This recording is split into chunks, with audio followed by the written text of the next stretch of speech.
I don't typically tell people unprompted that I'm a hobbyist seamstress because I like to avoid the "will you make this for me?"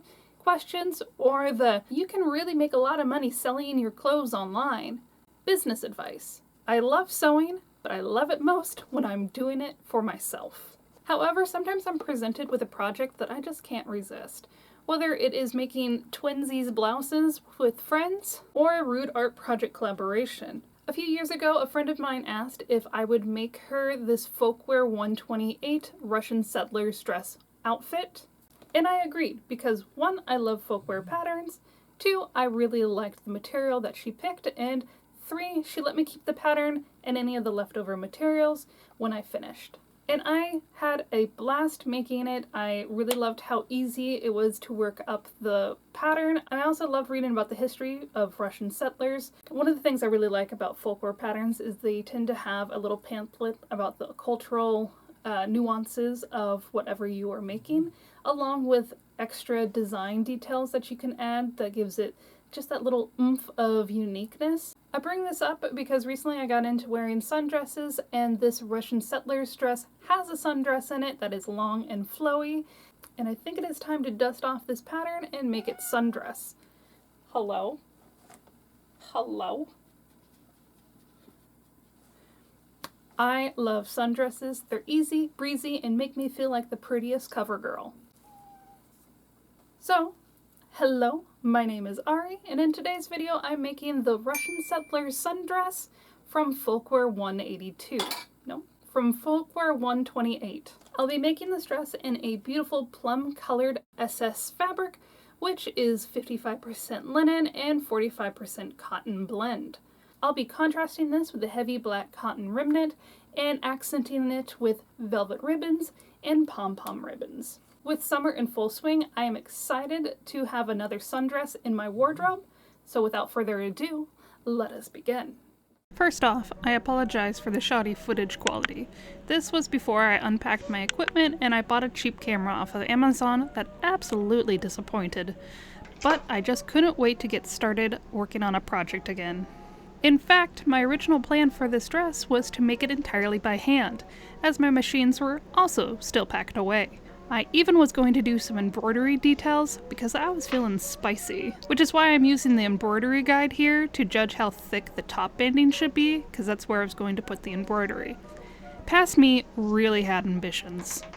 That poor soul. Both the top banding and the shoulder straps won't need much fabric, which is great because all I have is this little remnant piece of cotton.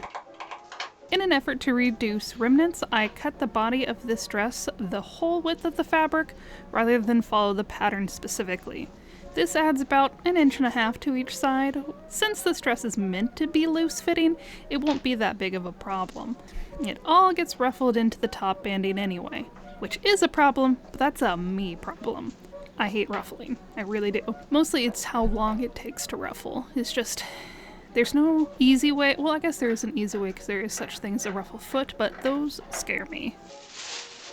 Which is why I'm hunched over the back panel in an unfinished house at night with only my phone light to guide me, marking off pleats so I can avoid ruffling the back.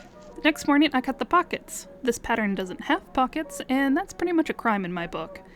I don't feel like thinking too hard about it, so I'm just gonna cut 4 8x11 rectangles and let future me figure it out later. Lastly, I cut the accent strips for the straps and banding.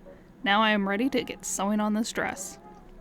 So I will pat myself on the back a little here for actually starting this project in earnest, trying to hand sew it. I pinned and basted all the pleats together by hand with a running stitch. Then I prepped the front panel with 2 rows of gathering stitches, and then I stopped. Partly because work on the house demanded a lot of attention, but also because trying to hand sew a full dress when the most you've ever done is whip stitch banding and hemlines is very daunting. I felt very overwhelmed with what I thought was a simple project, so I put it away until I could work on an actual table again. Which is right now! Yay, that was quick! I laid out my strips of velvet ribbon over the pleats on the back, setting them about 1 inch apart and then zigzagging them down with my trusty Belinda. I wanted to incorporate some hand sewing elements, so I tried honeycomb smocking the pleats open. This is a handwork design suggested in the Folkwear pattern. I never tried it before because I was weirdly terrified of smocking, not to mention I had no patience for such slow crafting when I was younger. But I'd like to think that I've grown since then, or at least I have both the desire and the patience to learn a new skill. Next, I finished the hem of the panels with a narrow rolled hem and move on to the pockets. Future me did not come up with a plan for these pockets, so I'm just going to wing it. Let's do pocket inserts. Why not?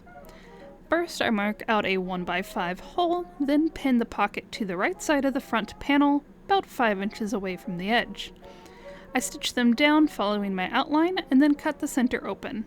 I clip the corners and push the pockets to the wrong side. I press it flat and then fold up the long side to cover the new hole and iron that flat again.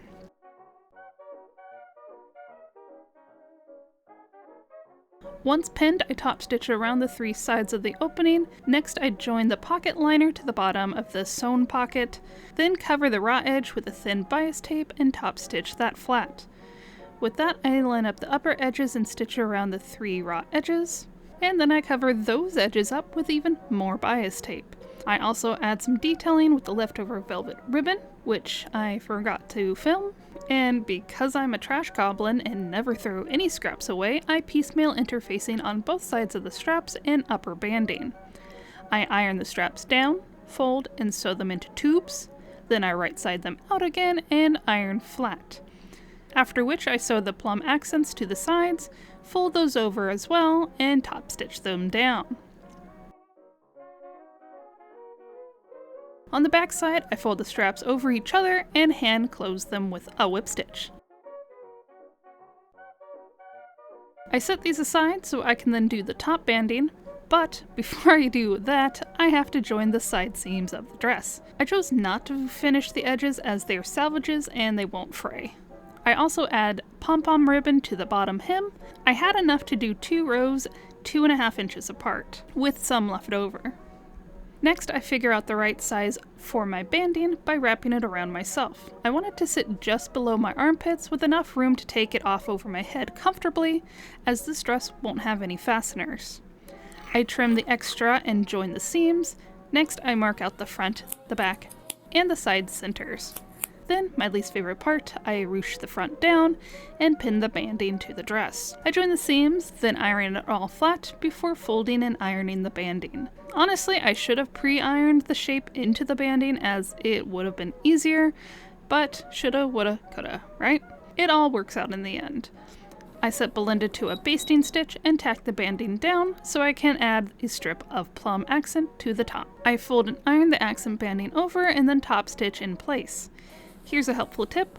Always top stitch on the front side, as the back side sometimes looks like you were drunk while sewing, but that's nothing a little secret whip stitching can't fix. Practically perfect. It was like you never cracked open that second cider. With the banding done, I honeycomb smock the upper pleats. I've definitely improved my technique in just this first project. I think I've been afraid to smock, or even doing a significant amount of hand sewing, because I'm worried it won't look good, and yeah, I will be bad at starting a new skill, but I will improve, and I can go back to fix my early mistakes later. Or heck, don't. Let that shoddy work mark my improvement as time goes on. It will be proof I started somewhere. With the banding done, I join the straps together, then top stitch the thick seams down. I tack it to the banding with squares, and lastly I use the leftover pom-pom ribbon to add last minute detailing to the banding. And with that, it's time for the reveal.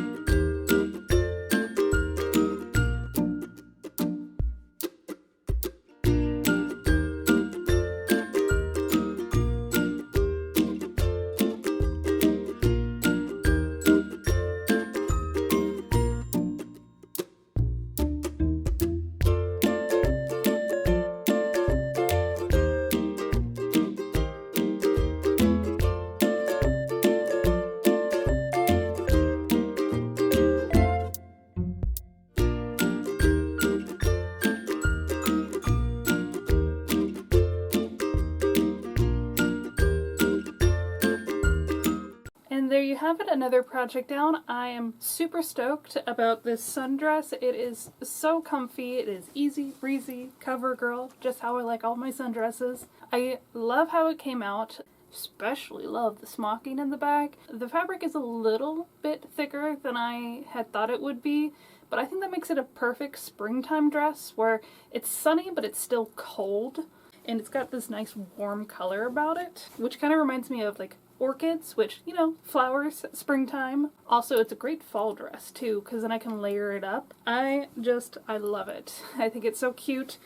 I know it's a bit rough looking because I've never done smocking before, but I really like how it looks, and I actually rather enjoyed making it. I would love to add more hand sewing elements to all of my makes, although it does take a very long time, so maybe just some of my makes. I don't know what it is about doing hand working stuff, but it's almost kind of therapeutic, you know? You just kind of get lost in what you're doing. Speaking of which, my next video is going to be my birthday video at the end of May. I'm super excited to share with you. I have something very special that I've been working really hard on.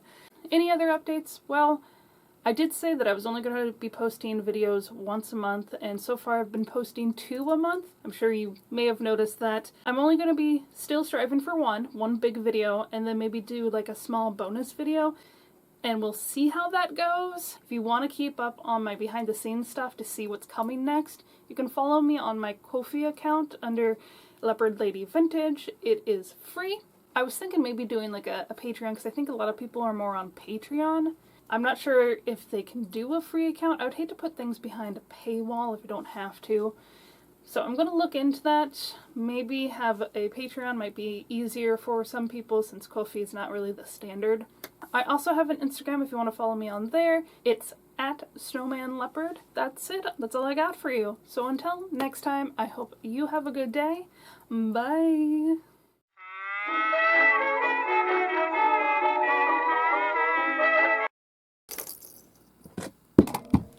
Oh no, not my teleprompter. Oh my god. Where am I? What year is it? Like making matching how... Can you not mess with those strawberries? I'm trying to get seeds here of whatever you are making. And the reason I bring this... Oh my god, stop. And the reason I bring this up... Stop. And I bring this up because recently I got into wearing sundresses, and I just can't win today. With spring on its way, I'm excited to, oh my gosh. With spring in its way, oh my gosh. With summer in full spring, yeah, that's all I got. I'm not gonna do more. Bye-bye. Bye-bye.